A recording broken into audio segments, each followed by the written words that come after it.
الحمد لله نحمده ونستعينه ونستغفره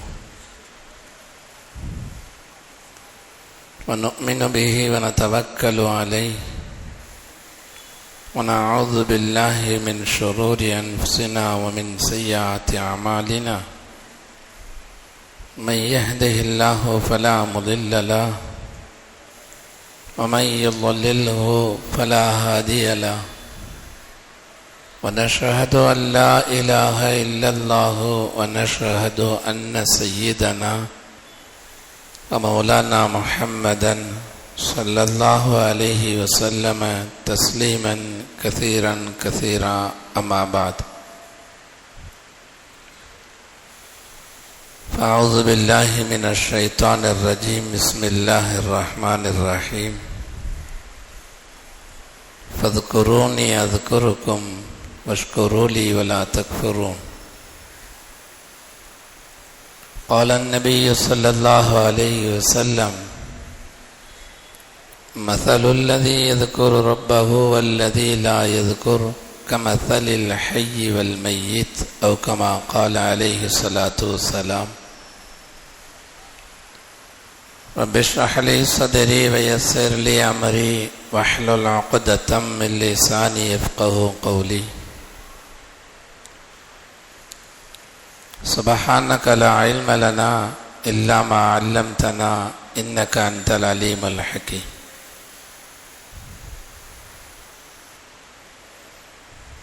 கண்ணியத்திற்கும் மரியாதைக்கும் உரித்தான அல்லாஹுவின் நல்லடியார்களே,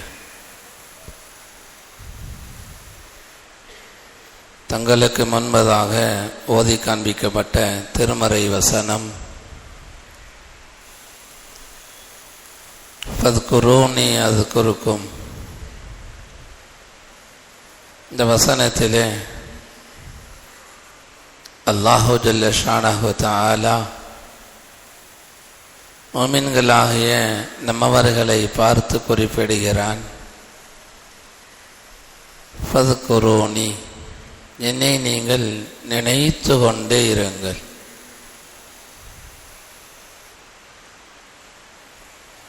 அஸ்குருக்கும், உங்களை நானும் நினைத்து கொண்டே இருப்பேன். இந்த வசனத்திற்கு பெரும்பான்மையாக விளக்கம் சொல்லக்கூடிய முஃபஸ்ஸிர்கள் அல்லாஹ்வை திக்ர் செய்து கொண்டே இருங்கள், அல்லாஹும் உங்களை நினைவு கூறுவான் என்பதாக இந்த ஆயத்திற்கு வசனத்திற்கு விளக்கம் சொல்வார்கள். அந்த வகையிலே பார்க்கும் பொழுது நாம் அல்லாஹுவை சுப்ஹானல்லாஹ் என்று திக்ர் செய்தால் அல்லது அல்ஹம்துலில்லாஹ் என்று திக்ர் செய்தால், அல்லாஹு அக்பர் என்பதாக திக்ர் செய்தால், லா இலாஹ இல்லல்லாஹ் என்பதாக திக்ர் செய்தால், அல்லது அஸ்தக்ஃபிருல்லாஹ் என்ற வகையிலே அல்லாஹ்வை திக்ர் செய்தால், அல்லாஹுவும் நம்மை திக்ர் செய்கிறான். ஹதீஸே குதுசியிலே பெருமானார் ஸல்லல்லாஹு அலைஹி வஸல்லம் அவர்கள் சொல்லி காண்பிப்பார்கள், ஓர் அடியான் அல்லாஹுவை தனிமையிலே இருந்து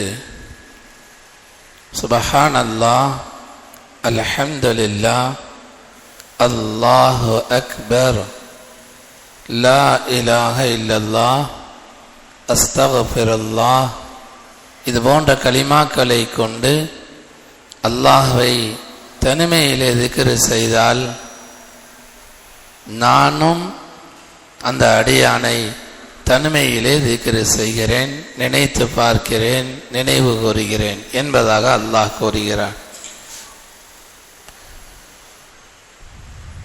கூட்டமாக சேர்ந்து அல்லாஹ்வை திக்ர் செய்தார். மனிதர்கள் எல்லாம் ஒரு 10 பேர் சேர்ந்து அல்லாஹ்வை திக்ர் செய்கிறார்கள், அல்லது ஒரு 10 பேர் 5 பேர் ஒன்றாக அமர்ந்து அல்லாஹ்வை பற்றி பேசுகிறார்கள். அல்லாஹ்வுடைய வல்லமை என்ன, அல்லாஹ் எப்படிப்பட்டவன், அவனுடைய நிஅமத்துகள் என்ன என்ற வகையிலே அல்லாஹ்வை நினைவு கூறும் பொழுது அல்லாஹ் சொல்லி காண்பிக்கிறான், உங்களை விட சிறந்த ஒரு கூட்டம் மலக்குமார்கள் இருக்கிறார்கள், அவர்களிலே வைத்து நான் உங்களை நினைவு கூறுவேன். அல்லாஹ் மலக்குமார்களிடத்திலே பல்வேறு நேரங்களிலே மனிதர்களை பற்றி அல்லாஹ் நினைவு கூறுகிறான். பல்வேறு ஹதீஸுகளிலே இது சம்பந்தமாக கூறப்பட்டுள்ளது. தனியாக அமர்ந்து சுபஹானல்லாஹ் அல்ஹம்துலில்லாஹ் அல்லாஹு அக்பர் லா இலாஹ இல்லல்லாஹ் என்பதாக கூறினால் அல்லாஹும் தனியாக நினைவு கூறுகிறான். கூட்டமாக அமர்ந்து நாம் அல்லாஹ்வை தஸ்பீஹ் செய்தால், அல்லாஹ்வை பற்றி பேசிக்கொண்டால், மலக்குமார்களை அழைத்து அல்லாஹும் நம்மை பற்றி பேசுகிறான். ஃபஸ்குரூனி அஸ்குருக்கும், மோமின்களே நீங்கள் என்னை நினைவு கூர்ந்தால் நான் உங்களை நினைவு கூறுகிறேன். இந்த சுபஹான் அல்லாஹ் என்று சொல்வது, லா இலாஹ இல்லல்லாஹ் என்பதாக சொல்வது, அல்ஹம்துலில்லாஹ் என்பதாக சொல்வது வீணான வேலை என்பதாக நினைத்துவிடக்கூடாது. ஒரு கண்ணியமான மகத்துவம் வாய்ந்த ஒரு அமல். இந்த அமல் என்று நின்று போகுமோ அன்று கியாமத்து உண்டாகும். அல்லாஹ் என்பதாக சொல்லக்கூடிய ஒரு மனிதர் கூட உலகத்திலே இல்லை என்ற நிலை வரும் பொழுது அப்பொழுதுதான் உலகம் அழியும். நபிகள் நாயகம் ஸல்லல்லாஹு அலைஹி வஸல்லம் அவர்கள் சொல்வார்கள், லா தகூமு ஸாஅத்து ஹத்தா யுகால ஃபில் அர்த் அல்லாஹ் அல்லாஹ். உலகத்திலே அல்லாஹ் அல்லாஹ் என்பதாக சொல்லக்கூடிய ஒரு மனிதனும் இல்லை என்கிற பொழுதுதான் இந்த உலகம் அழியும் என்பதாக பெருமானார் ஸல்லல்லாஹு அலைஹி வஸல்லம் அவர்கள் சொல்வார்கள். உலகத்தினுடைய மகத்துவம் மதிப்பு அல்லாஹ் என்ற வார்த்தையிலே இருக்கிறது. அந்த அல்லாஹ் என்ற வார்த்தை எப்பொழுது உலகத்திலே யாருமே சொல்லக்கூடியவர்கள் இல்லாத பொழுதுதான் இந்த உலகம் அழியும், அதுதான் கியாமத்து நாள் என்பதாக பெருமானார் ஸல்லல்லாஹு அலைஹி வஸல்லம் அவர்கள் சொல்வார்கள்.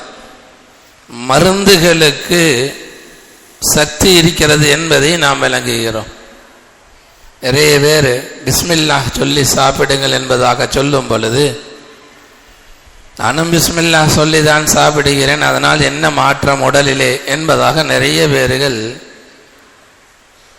ஒரு தவறான சிந்தனையோடு பார்ப்பது உண்டு. அல்லாஹுடைய பிஸ்மில்லாஹ்வுடைய வல்லமையை விளங்காதவர்கள், அல்லாஹ் என்ற வார்த்தையினுடைய மரியாதையை மூமின்களாக இருப்பவர்கள் நாமே விளங்க தவறிவிடுகிறோம். அபுல் ஹசன் ஹர்கானி என்ற ஒரு பெரியார் அவர்கள் இருந்தார்கள். அவர்கள் ஒருவருக்கு ஓதி பார்த்து கொண்டிருந்தார்கள்.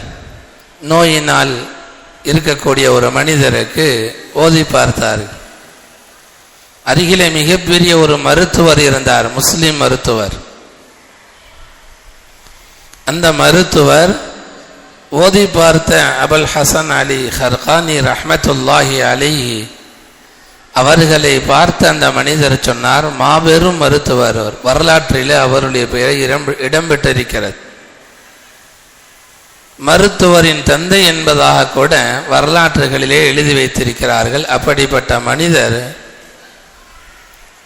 அந்த ஆலிம் பெருந்தை அவர்களை பார்த்து, இந்த அல்லாஹ் என்ற வார்த்தை இவரிலே என்ன மாற்றத்தை உண்டு பண்ண முடியும், நீங்கள் ஓதக்கூடிய அந்த ஆயத்துகள் இவரிலே என்ன மாற்றத்தை உண்டு பண்ண முடியும் என்பதாக ஒரு நையாண்டியான ஒரு சிந்தனையிலே ஹஸரத் அவர்களை பார்த்து கேட்ட பொழுது, ஹஸரத் அவர்கள் அனுபவ ரீதியாக அந்த மருத்துவருக்கு விளங்க வைத்தார்கள், ஒன்றுமே பதிலிலே சொல்லவில்லை.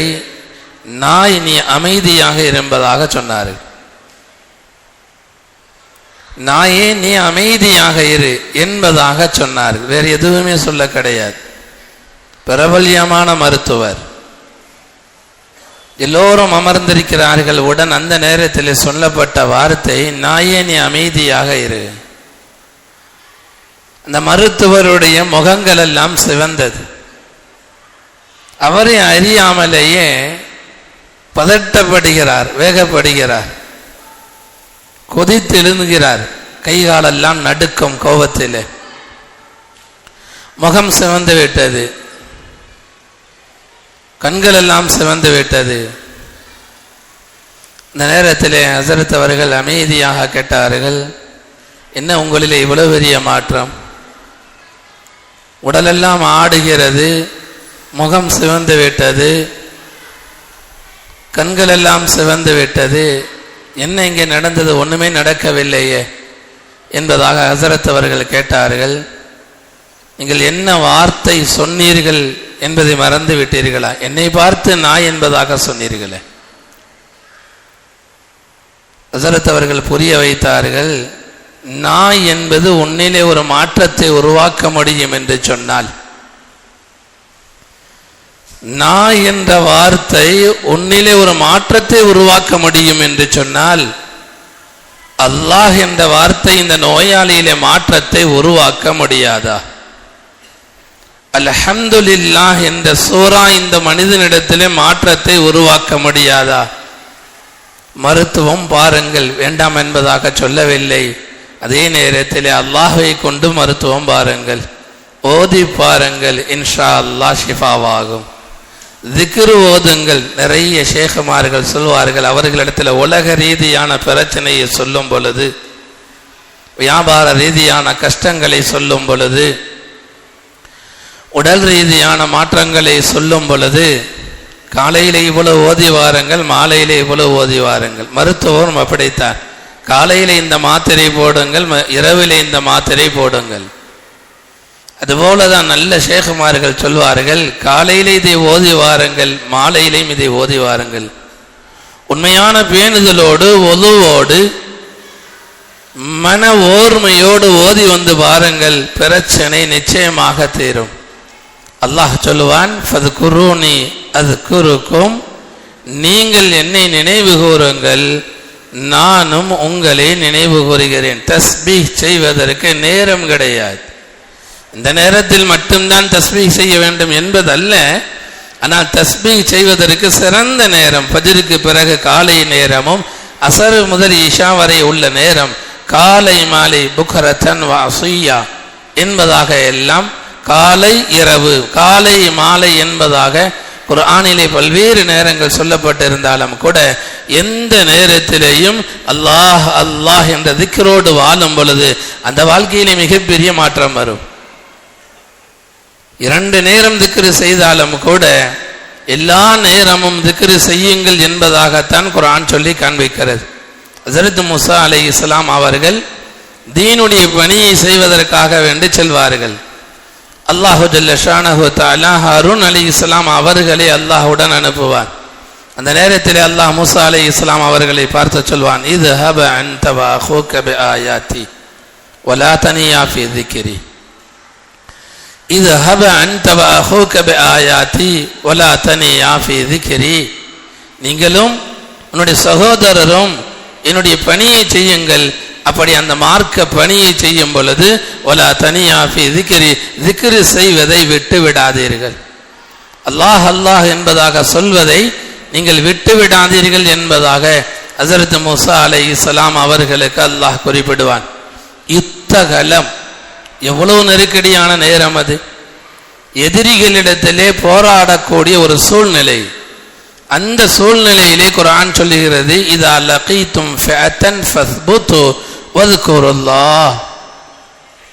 இதா லகீதும் ஃபிஅத்தன் ஃபஸ்புது, நீங்கள் ஜிஹாது செய்யும் பொழுது கூட வذ்குருல்லாஹ், அல்லாஹ்வை திக்ர் செய்யுங்கள். எதிரிகளோடு சண்டை செய்யும் பொழுதும் நீங்கள் அல்லாஹ்வை திக்ர் செய்யுங்கள்.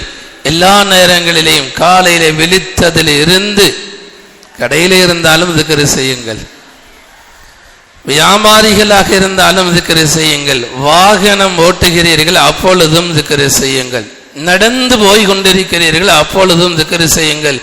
இதனுடைய பலன் என்ன தெரியுமா? மௌத்து நேரத்திலே கலிமா நசீபாகும். எல்லா நேரத்திலையும் ஒரு மனிதர் திக்ரு செய்து வருகிறார்.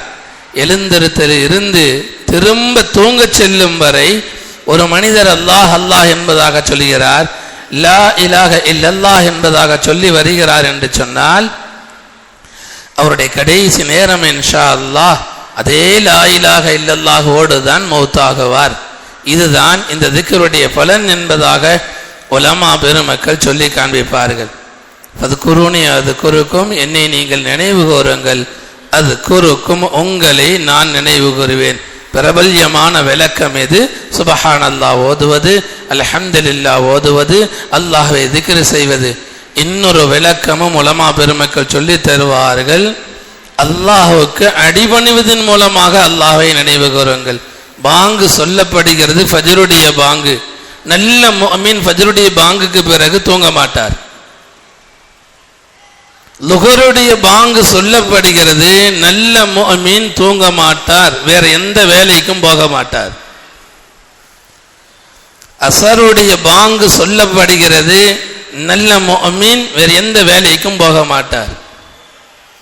மக்ரிபுடைய பாங்கு, நஊது பில்லாஹ், பல்வேறு நேரங்களில் நான் பார்க்கிறேன் பாங்கு சொல்லப்பட்டு கொண்டிருக்கும். இது ஒரு இஸ்லாமிய ஊரு தான், நிறைய முஸ்லிம்கள் போய் கொண்டிருப்பார்கள், நிறைய பெண்கள் நடந்து கொண்டிருப்பார்கள். அவல நிலை, கேவலமான நிலை, மோசமான நிலை. அல்லாஹ் சொல்லுகிறான், ஃபத்குருனி, என்னை நினைவு கூறுங்கள். இபாதத்து என்று வரும் பொழுது, எனக்கு கட்டுப்பட வேண்டும் என்று வரக்கூடிய நேரத்தில் என்னை நினைவு கூறுங்கள். ஃபத்குருனி, நீங்கள் என்னை நினைவு கூறுங்கள். எனக்கு அடிபணிவதன் மூலமாக பாங்கு சொல்லப்பட்டால் உடனடியாக பள்ளிவாசலுக்கு வாருங்கள். அல்லாஹுடைய உத்தரவு, தொழவா மனிதா என்பதாக அல்லாஹ் அழைக்கிறான். மோமீன்களே தொழுக வாருங்கள் என்பதாக அல்லாஹ் அழைக்கிறான். அல்லாஹுடைய வார்த்தைக்கு கட்டுப்பட்டு அல்லாஹ்வை நினைவு கூர்ந்தால், உலமாக்கள் சொல்லி தருகிறார்கள், நீங்களும் நிர்வாகிகள் தான். ஒரு குடும்பத்தை நிர்வகிக்கக்கூடியவர்கள் நீங்கள், ஒரு வியாபார ஸ்தலத்தை நிர்வகிக்கக்கூடியவர்கள் நீங்கள், 4 மக்களை வைத்து நிர்வாகம் செய்யக்கூடிய நீங்கள், அல்லாஹ் அவர்களை உங்களுக்கு கட்டுப்பட வைப்பான். நீங்கள் எப்பொழுது அல்லாஹ்வுடைய வார்த்தைக்கு கட்டுப்படுவீர்களோ, இபாதத்தின் மூலமாக ரமலான் வருகிறது, நோன்பு வைத்து அல்லாஹ்வுக்கு அடிபணிகிறீர்கள், அல்லாஹ்வுக்கு கட்டுப்படுகிறீர்கள். பொருளாதாரத்தை அல்லாஹ் கொடுத்திருக்கிறான், ஜகாத்தை கொடுங்கள் என்பதாக அல்லாஹ் சொல்கிறான்.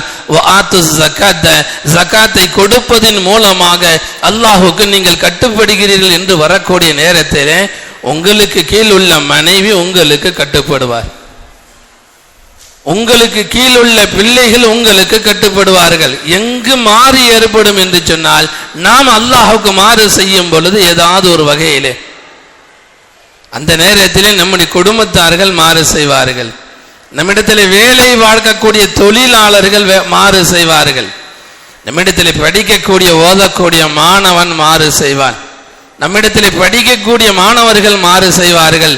மாறு செய்யக்கூடிய வல்லமை எங்கிருந்து வரும்? அல்லாஹ் சொல்லும் பொழுது நாம் அடிபணியாததின் காரணமாக, கட்டுப்படாததின் காரணமாக நமக்கு கீழ் உள்ளவர்கள் நமக்கு கட்டுப்பட மாட்டார்கள். ஒரு உண்மையான சம்பவம், ஒரு பெரியார் அவர்கள் ஒரு ஆடு மேய்க்கக்கூடிய பெண்மணியை சந்திக்க போகிறார்கள்.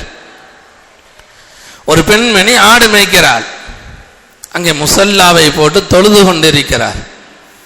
அந்த இடத்திலே ஓனாயும் இருக்கிறது, ஆடும் இருக்கிறது, ரெண்டுமே ஒன்று சேர்ந்து அங்கே இருந்து கொண்டிருக்கிறது.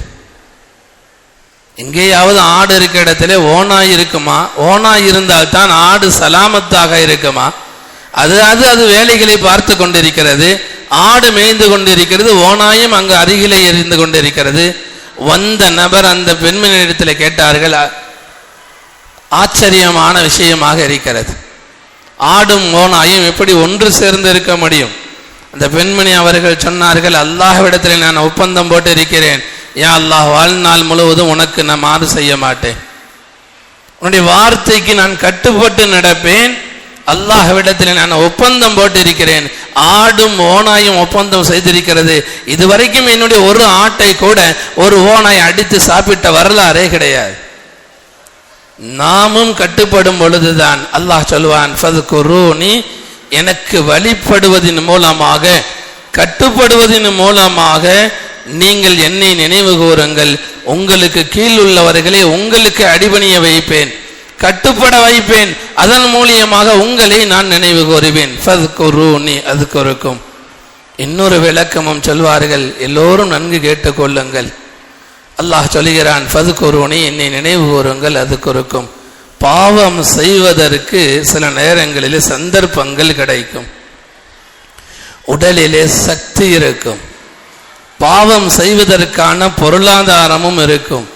எல்லாம் இருக்கும் பொழுது அல்லாஹ் என்னை பார்க்கிறான் என்ற சிந்தனையிலே ஒரு மனிதன் பாவத்தை விட்டால், பாவத்திற்கான வாய்ப்பு கிடைக்கும் பொழுது அல்லாஹ்வை நினைத்து பார்த்தால், நன்கு விளங்கிக் கொள்ளுங்கள் பெருமக்களே, ஒரு நேரம் வரும், முசீபத்து வரும், கஷ்டம் வரும். யாரும் கஷ்டத்தை விட்டு தப்ப முடியாது.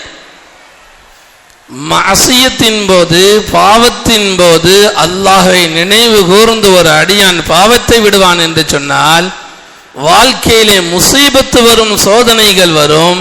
அந்த நேரத்திலே அல்லாஹ் அந்த சோதனையிலிருந்து இந்த அடியானை பாதுகாப்பதன் மூலமாக நினைவு கூறுவான். ஒரு பிரபல்யமான நிகழ்வு நமக்கெல்லாம் தெரியும், அடிக்கடி பயானிலுமே நாம் கேட்டிருப்போம். 3 நல்லடியார்கள் ஒரு குகை பாதை வழியாக மலையடி வாரத்திலே போய்கொண்டிருப்பார்கள். இரவு நேரம், மழை பெய்யும், வேறு வழி இல்லாமல் இனி எங்கும் ஒதுங்க இடமில்லை என்பதாக ஒரு குகையிலே ஒதுங்கி விடுவார்கள். மழை பெய்யும் பொழுது ஒரு பெரிய பாறை வந்து அந்த குகையினுடைய வாசலை அடைத்து விடும்.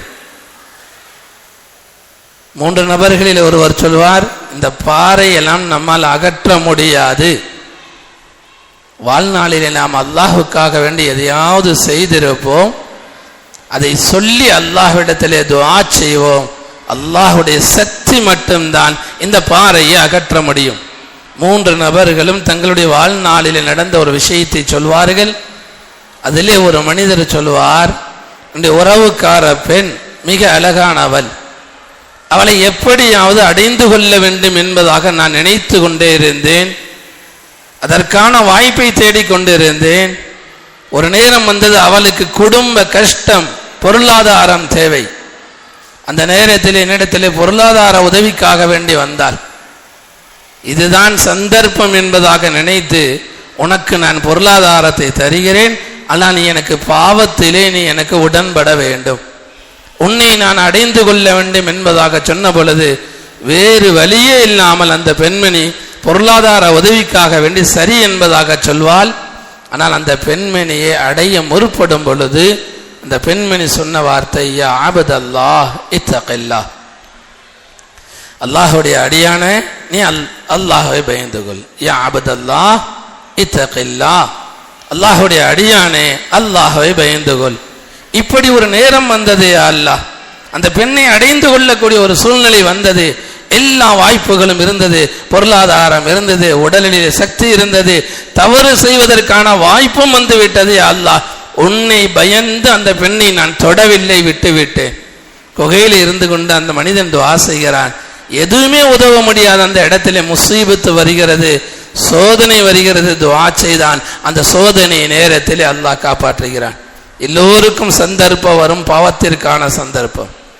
எல்லோருக்கும் உடலிலே சக்தி இருக்கும், வாய்ப்புகள் நிறைய இருக்கும். பாவத்தின் போது அல்லாஹ்வை நினைவு கூர்ந்து அல்லாஹுக்காக வேண்டி பயந்து பாவத்தை விடும் பொழுது ஒரு நேரம் வரும், முசீபத்து வரும், கடுமையான நோயை எதிர்கொள்ள வேண்டியது வரும், கடுமையான பொருளாதாரம் சவாலாக வரும். அந்த நேரத்தில் லேசாக துஆ செய்வீர்கள். நீங்கள் பயந்தவர்களாக இருந்தால், நாம் அல்லாஹ்வை பயந்தவர்களாக இருந்தால், வசதி வாய்ப்பு இருந்த நேரத்திலே, பாவம் செய்வதற்கான வாய்ப்புகள் இருந்த நேரத்திலே அல்லாஹ்வை பயந்து வாழ்ந்திருந்தார்.